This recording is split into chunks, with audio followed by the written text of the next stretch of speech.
All right, welcome back to What the Farm. I'm Jim, and if you haven't read this book, Slaughterhouse Five by Kurt Vonnegut, I suggest you get it. It's a fabulous read. I've read it probably 15 times. Before we get going, follow the prompt, please. I really appreciate everyone's input. I am finding making content getting a little bit easier. Today, while we talk, I am going to show you this video I made of me making these ridiculous cookies. They were oatmeal raisin, um, chocolate chip, and caramel chip cookies. I'll put it on 3x speed, so that'll speed this up so it's not doesn't take 24 minutes. I think that's how much video I have. But anyway, something that's been chewing around here, I've been throwing it around, is the question of because I keep hearing it. You hear it all the time, and it's this elites. What is an elite, and what makes someone an elite, and how do you get there? It started out with me wondering, um, like someday if you make $1 million in a year or something, do you get taken off to some kind of a meeting where they tell you the new expectations of you with your at your new income level? And because you see people, there are some people who make a lot of money, and they don't fall into this trap of what we would, the lifestyle of many of the so-called elite. And yet there's other people who never seem to get enough, whatever it is that they get from this. Um, without there is no, I believe that it exists in every. There's no political side that has more or less of it. It's present everywhere. It's also in the entertainment business, in the sporting business, in business that there are these people that are okay. For example, uh, workers' wages have stayed fairly stagnant, and yet the CEO salary has gone up and up and up. And there's never been anyone. You never hear of a CEO saying, "You know what? I'm not going to take this money. I am going to give this to my employees." There's never anyone that says, $300 million or $50 million is too much for just, I can't take that. And why? Why don't they?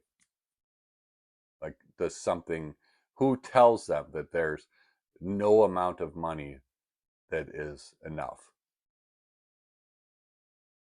I don't get it. We all went many times, for many people, we all went, even people who go to elite schools, they aren't all sitting around being billionaires. They aren't all perverts and degenerates. Forgive me. I've been watching the Candace Owens thing about Macron's wife maybe or maybe not being born a boy, which would be fine, except that they're lying. They're refusing to answer questions and threatening to sue her because they're going to use their elite status to shut up anyone who makes them feel or look, you know, somehow inappropriate. And this problem of degeneracy shows up in the elite groups.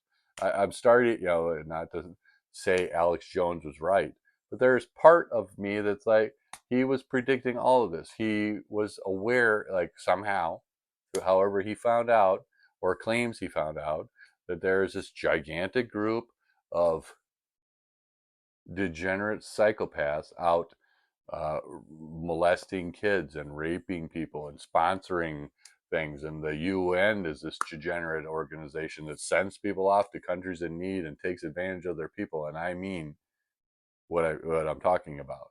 I'm not saying I can prove it, but there have been many instances of people doing, um,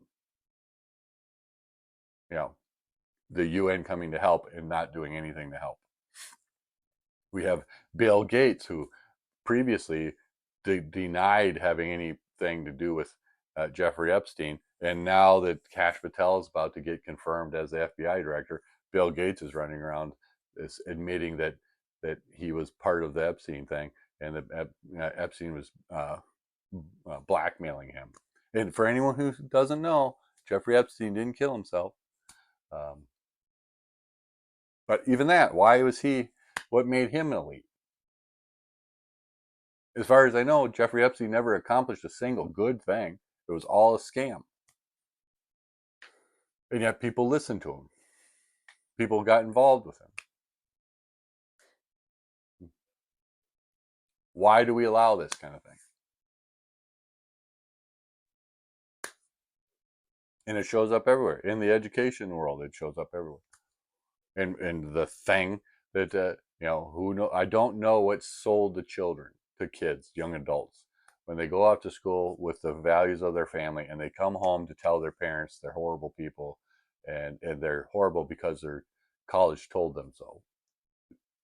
The people who, their college professors are who open their eyes to how horrible they are as people. And what, based on what?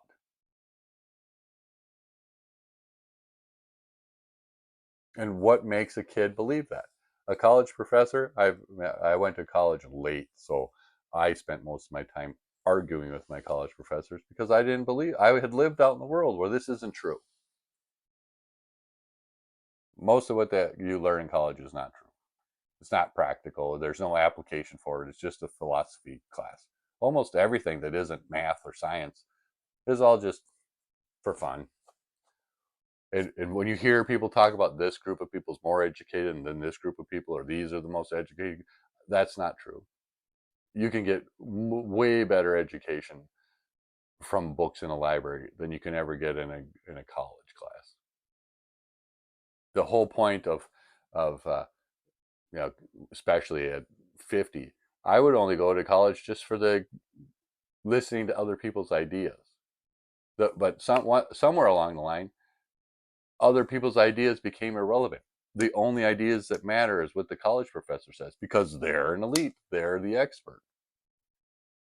They don't, 85, 90% of the people who I've had as college professors in my life have never done anything but be a teacher. They've never had a real job. They've never had to go deal with people.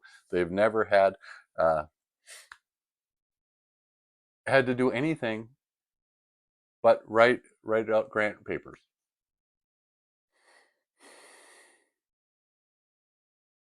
Let me know in the comments what you think. This is kind of a silly conversation, I suppose, but it's what day is it? It's a Wednesday.